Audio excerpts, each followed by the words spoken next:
The Garland Woods. A beautiful and still monument to what Mother Nature can accomplish if left unchecked. It's one of those places where just merely being there has the potential to inspire greatness in you. During the day, as the God rays comb through the densely packed trees, you'll find a magnitude of artists and great thinkers alike soaking up the inspiration. Inspiration is why I made my journey into the Garland Woods. But what I wanted to find there was an idea for a truly great horror story. As the sun fades past the horizon and the vibrant greens turn muddy, you'll notice the crowd dispersing. Plastered around the woods are signs that warn visitors not to stay after the sun has left. I thought this was silly. It was the same cliché rule that was applied to every graveyard and abandoned home. The woods were beautiful, and so in that sense it felt like a magical place, but I never believed magic to be real. All the signs posted around didn't state that there would be any legal ramifications for staying after dark, so I gathered what I needed and waited.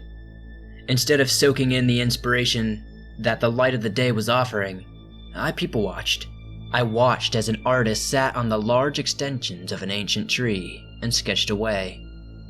Poets stood like statues in the paths of light that switched around the trees, like their ideas were solar-powered. Garland was largely untouched by man-made machines. The only unnatural part of the park was the parking lot, but even that was just compacted dirt. Legends, as they were, posed that the forest was protected by magic that halted crews from working after the sun had gone down. Stories of workers being assaulted and equipment being tampered with ran rampant in nearby towns. As I watched people carrying on, watched the hikers, artists, and the occasional businessman, the sun started to retreat. The woods were dense and it took me a while to find anything I would consider a clearing. As I was running out of light, however, I found a small patch of dirt surrounded by a circle of rocks that would fit my supplies just fine. The light diminished, and I could hear a marathon of retreating footsteps. I thought someone would stop and bother me, but they all carried on, like the forest itself was ushering them out. After a few moments had passed, the world around me became muted, and the forest took on a life outside of human interaction, like it had been wearing a mask all day, and was free to finally slip it off. The trees were cast in the shadows, and the ground became a plush dark. Initially, the rumors were hard to pry from my thoughts. I wondered what manner of beast or psycho would infiltrate my campsite. In such a still and intimate environment, I think the woods were able to feel my worry and responded with a new light. From the dark plush, I watched a wave of small scattered dots of light breathe into existence. The army-sized collection of fireflies began lifting up from the grass and populating the air. A few even drifted closer to me, and the fire I had begun with whatever already broken branches I could find. I was sure to pour water around the fire just to make sure that it wouldn't spread. I might not have believed in magic, but I had no intention of burning it down either. The night was a cold one, but with the tent overhead and the pulses of heat from the fire, I was able to get pretty comfortable, and so I pulled out my notebook. The tight-lipped calls of the indigenous animals accompanied scratches of charcoal dragging across the paper. Every time I looked up to observe the dance of the fireflies, I would notice less of them had stuck around. I must have completely lost track of time. Whatever the other artists felt during the day, I was feeling it all the same in the dark. My mind raced with formations of monsters and inescapable situations. Creative deaths and meaningful escapes plagued every crevice of my mind as the pencil whittled closer to its eraser. My first touch of uncertainty came when I took a break to take a few bites of an energy bar I had brought with me. Looking out, where there was once a stadium's worth of fireflies, there was only a handful, and they were all in the distance.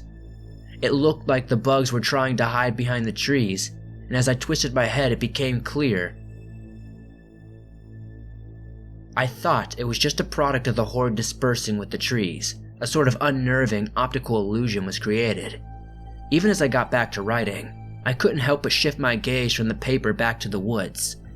The lights were unchanging. They continued to hang in the same spot and were in a unified formation, almost creating a ring around me. Over time, the ideas that were in my head, the horrors I myself had imagined, started to feel like they were breathing down my neck. The subtle notion of my isolation from another human soul started to invade my thoughts. What were once ideas of eldritch gods became themes of loneliness and the unending darkness. I decided I had enough ideas written down when I noticed that I was fighting to keep my hand still as it moved across the paper. Uncertain anxiety had invaded my situation with the dying of my fire.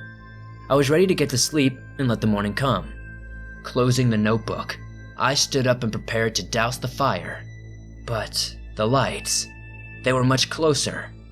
I was so focused on what was inside my head that for a few moments, I completely disregarded the woods. When the flock of fireflies lifted from the ground, every time I took my eyes off them and then returned to look at them, I assumed it was the same light. I couldn't have measured how much time had passed between glances, and I never heard anything like the rustling of animals, but still my assumption about the lights, I was wrong. If it wasn't for the diminishing flames that emitted a soft orange glow, I would have assumed the fireflies had just returned. But the figures the glow was cast onto were no bugs. All around me were stout and plump dark bodies.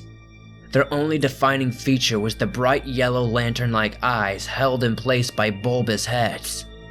My previous sense of anxiety was heightened as I watched small creatures walking closer to me. When they were close enough, I could see the parts of their bodies sported a protrusion of what looked like branches. Their bodies were so varied and lacking any form that it looked as though they had been formed of the forest floor and given life.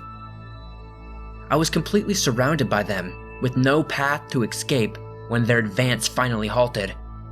Looking down, I noticed what little light was left, that they had all stopped just outside the stone circle. Not a single one of the firefly children made an attempt to cross the stones. They all stood there and looked towards me. Then a low humming noise came from all sides. The children started to undulate in a noise like flies next to your ear was produced. The noise was obnoxious, but I figured that as long as I stayed in the circle, they wouldn't be able to get to me. I thought of the legends. The tales I had heard about how they had found a crew of lumberjacks, dismembered and pinned to trees. How anyone who was reported to stay in the forest after dark went missing or was found dead the next morning. I thought of the stories I had crafted in my head that night of all the terrible ways a person could perish. I worried I would discover much worse ways to die firsthand. Then, there was a hiss. A sharp and new noise that sounded like fat burning on the stove came from inside the circle. I looked down at the fire and saw a thin shadow reaching into the circle towards my fire, and stopping when it reached the brighter portion, where it produced the hiss. It retched from the fire, or maybe it was just the light. The fire, though, was fading. The firefly children couldn't pass through the rocks, so I was worried this shadow was something else entirely. My suspicions were confirmed with the death of the fire. I faintly watched several shadows slip past the rocks. My only defense had been completely penetrated, and I was without an option of retaliation. The shadows ignored the fire and headed directly towards me. One of the shadows brushed against a rogue twig and pushed it aside. The tendrils reaching into my circle were moving physical objects, which meant they were able to touch me. I pictured them grabbing my ankles and dragging me into the dirt. Then, the spikes of darkness halted once more, and I heard the same hissing noise as before. The tendrils were bathed in bright yellow light. Not wanting to take my eyes off the tendril, but needing to see the source, I shifted my gaze. To the right of one of the firefly children's eyes were glowing much brighter and casting a beam onto the ground. Like a spotlight, the beam followed the tendrils and chased them out of the circle. It was with this bright light I was able to notice that the darkness that invaded my campsite was also all around me, much darker than the woods where I could see the formations of darkness swirling up nearby trees and covering the ground. Like the entirety of the dark was reaching out for me, but every time it got close, one of the children would cast a light and push it back. Helpless, I watched as the children created a light show to keep the darkness from reaching me. Miniature solar flares shooing away the bleak. Even as the light of my fire was completely snuffed out, they continued their watch, and it became clear, if it wasn't for the children, I would have been dead where I stood. Something about them, like a quiet whisper, was comforting to me. I had done my best to respect the woods when I arrived, and I think maybe it saved my life. Hours passed and my feet began aching like I was standing on needles. As I thought I would pass out, a beam of light washed over me. A soft and natural light started to cover the soil and started reaching up the trees. I watched the rays from the sun pressure the darkness that was reaching towards me. It retreated with a clearly irritated hiss, much louder than the others. With the vanishing of the darkness, so did the children begin to fade, seemingly all at once. The crack of light swallowed the forest, and where the children once stood, there was a small array of fireflies dancing in the light. They swirled in the air for a moment before returning to the grass around me, vanishing completely. I stood and reflected on the night. I don't know if I believe what I saw was magic. I collected my thoughts and my supplies. I wasn't in a rush or anything, and I wanted to stay, but something told me I had gotten all I needed. My notebook was stuffed to the brim with ideas, and I had been handed what might be the best one yet. Leaving the stone circle felt heavy, like I was stepping out into an ocean, but the feeling leveled out as I made my way out of the woods. Already several people were passing by me, looking for their daily dose of magic. But magic is a trick. What's in those woods was there far before the time of humans. It's primordial. Magic is a blink, and you'll miss it in a moment. A brief and wonderful period of time where anything is possible.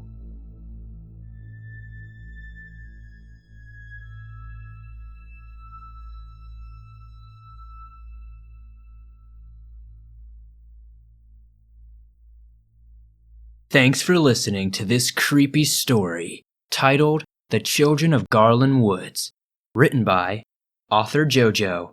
Much love and appreciation to him for letting me read this story. I really appreciate it, and I really enjoyed this one, as I hope you guys did too. I thought it brought a unique twist and interesting supernatural vibe to a creepy woods story. If you enjoyed it, please be sure to hit that like button, as it helps me out a ton in the YouTube algorithm. If you're new to the swamp, why not join us? Hit the subscribe button and turn on notifications to never miss a new video, as I upload them almost every single day on all things natural and supernatural. If you have a story that you would like to submit to be heard in a future video, be sure to send your story in at swampdweller.net or the email you can find in the description down below. I would love to share your story with everyone here in the swamp. It's stories like yours that helps keep this channel going. I really appreciate that. If you guys aren't aware, you can download your favorite Swamp Dweller scary stories on iTunes, Spotify, Stitcher Radio, and just about everywhere else you find podcasts online. If you want to support the channel more than just hitting that like button and subscribing, be sure to check out the merch store. I've got t-shirts, I've got coffee mugs, I've got hoodies, and I even got Corona masks. So if you're trying to run around Rona in style, be sure to wear one. I'd love to see it. Send in a picture to me. I'd post it on my Instagram. That'll be fun. Anyway, I'll see you guys soon with another creepy video.